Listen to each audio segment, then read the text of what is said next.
Hello everyone. तो कैसे हैं आप सब। तो दोस्तों इस वीडियो में हम लोग जानने वाले हैं एबॉर्शन के बारे में। और हम लोग जानेंगे एबॉर्शन को दोस्तों हम हिंदी में गर्भपात कहते हैं। आखिर ये गर्भपात होता क्यों है, क्या इसे कराना जरूरी है, कब जरूरी होता है और कब ये लीगल माना जाता है और कब ये इलीगल माना जाता है, इस वीडियो में हम लोग सब कुछ जानने वाले हैं। तो दोस्तों एक बात समझिएगा, अगर हम बात करते हैं गर्भपात की, आखिर गर्भपात होता क्या है, तो समझिए दोस्तों। अब होता यही कि मान लेते हैं कोई स्त्री है, वो प्रेग्नेंट है। ठीक है दोस्तों, स्त्री है, प्रेग्नेंट है।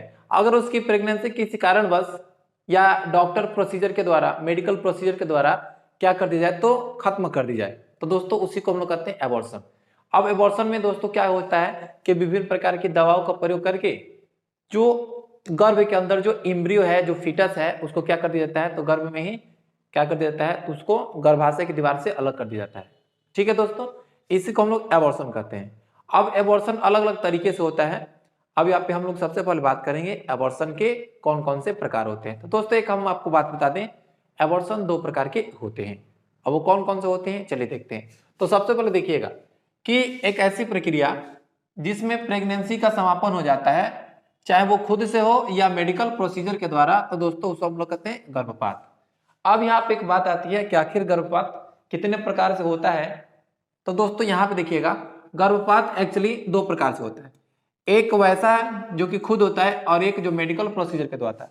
देखिए, जब गर्भपात क्या होता है, किसी कारणवश जब गर्भपात होता है, वो कुछ भी कारण हो सकता है दोस्तों, या किसी चोट लगने से हो जाए या ज्यादा वजन उठाने से हो जाए।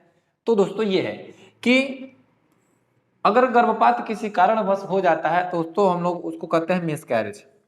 आपने सुना होगा कि फलाना का जो वाइफ है उसका मिसकैरेज हो गया है, फलाना की जो पत्नी है उसकी मिसकैरेज हो गया, यानी कि दोस्तों यहाँ पे ये एबॉर्शन हो गया है। अब एबॉर्शन कैसे हुआ, अपने आप हुआ, तो दोस्तों इसको हम लोग क्या कहते हैं, मिसकैरेज कहते हैं। अब एक बात आती है दोस्तों, क्या ये जो एबॉर्शन की प्रक्रिया है वो मेडिकल प्रोसीजर के द्वारा संभव है, तो जी हाँ बिल्कुल मेडिकल प्रोसीजर के द्वारा संभव है और इसे लीगल भी माना जाता है, ये पर्सनल मैटर हो सकता है। अब देखिए समझिए, जब एबॉर्शन दोस्तों देखिए, जब एबॉर्शन मेडिकल प्रोसीजर के द्वारा होगा तो उसे हम लोग क्या कहते हैं, इंड्यूस्ड एबॉर्शन कहते हैं। तो दोस्तों जब एबॉर्शन मेडिकल प्रोसीजर के द्वारा होगा, यानी कि डॉक्टर के सलाह से विभिन्न प्रकार के दवाओं का प्रयोग करके होता है, तो उसे हम लोग कहते हैं क्या, इंड्यूस्ड एबॉर्शन। और सबसे महत्वपूर्ण बात दोस्तों, ये जो इंड्यूस्ड एबॉर्शन है उसको हम मेडिकल टर्मिनेशन ऑफ प्रेगनेंसी यानी कि एमटीपी भी कहते हैं, यानी कि मेडिकल टर्मिनेशन ऑफ प्रेगनेंसी। मतलब कि दोस्तों कि जो फीमेल प्रेग्नेंट है उसकी प्रेगनेंसी को मेडिकल प्रोसीजर के द्वारा समाप्त कर देना। अब यहाँ पे एक बात आती है दोस्तों कि क्या जो एबॉर्शन है उसको कभी भी कराया जा सकता है, तो ऐसा नहीं है दोस्तों, रिस्क होता है। अब देखिए यहाँ पे एबॉर्शन के लिए जो सेफ पीरियड माना जाता है, ये बात हर एक स्त्री को पता होना चाहिए।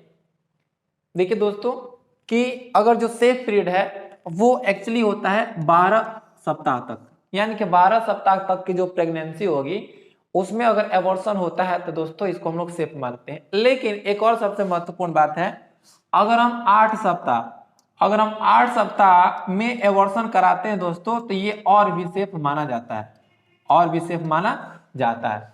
इससे थोड़ा सा आगे, यानी कि ये जो 12 वीक पे है दोस्तों, तो इसमें थोड़ा सा रिस्क जरूर रहता है। और सबसे महत्वपूर्ण बात यह है दोस्तों कि आप अगर मान लेते हैं कोई फीमेल है, वो एबॉर्शन कराना चाहती है, वो कहीं एबॉर्शन नहीं कराए दोस्तों, एकदम जो अच्छे डॉक्टर हैं उसके संपर्क में जाए फिर एबॉर्शन कराए। नहीं तो अगर अनसेफ एबॉर्शन हो जाती है दोस्तों, तो यहाँ पे होता है क्या, एबॉर्शन से भी वो जो स्त्री है उसकी मौत भी हो सकती है। अब देखिएगा दोस्तों यहाँ पे कि ये जो एमटीपी है या जो एबॉर्शन है, इसको भारत सरकार ने कब लीगल कर दिया था, तो 1971 ईस्वी में इसको लीगल किया गया था, यानी कि ये सरकारी रूप से इसको किया गया था कि लोग क्या कर सकते हैं, एबॉर्शन करा सकते हैं। अब देखिएगा दोस्तों यहाँ पे होता क्या है कि एबॉर्शन इलीगल भी होता है और लीगल भी होता है। इलीगल कब होगा और लीगल कब होगा, तो जानिए दोस्तों, अगर कोई स्त्री है वो चाहती नहीं है कि अभी मां बने, लेकिन किसी कारणवश वो प्रेग्नेंट हो गई, यानी कि मान लेते सेक्सुअल इंटरकोर्स हुआ और वो चाहती नहीं है कि मां बने, लेकिन क्या हुआ, वो प्रेग्नेंट हो गई, तो उस वक्त एबॉर्शन कराना लीगल होता है। और या मान लेते हैं कि उसके अंदर जो बच्चा पल रहा है उसे कोई बीमारी है, तो दोस्तों उस वक्त एबॉर्शन कराना लीगल है। लेकिन अगर ये पता करके कि गर्भ में जो शिशु पल रहा है वह लड़की है, तब एबॉर्शन कराना दोस्तों ये सरासर क्या है, तो ये इलीगल है। और दोस्तों इसमें प्रावधान ये भी है कि अगर क्या होता है कि कोई भी व्यक्ति लिंग परीक्षण करा करके गर्भपात कराता है या लिंग परीक्षण कराता है तो सरकार उसे जुर्माना भी लेगी और उसे सजा भी देगी। तो दोस्तों उम्मीद करते हैं आपको समझ में आ गई होगी। तो दोस्तों आप भी लोगों को जागरूक करेंगे, क्योंकि देखिएगा दोस्तों ये जो बच्चियां होती है ना, लड़का और लड़की में कोई भेदभाव नहीं है। इस वक्त जो लड़कियां हैं वो टॉप पर चल रही हैं।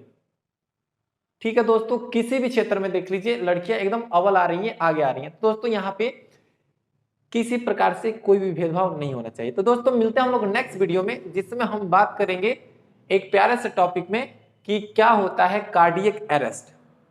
चलिए हम लोग मिलते हैं नेक्स्ट वीडियो में। Best of luck.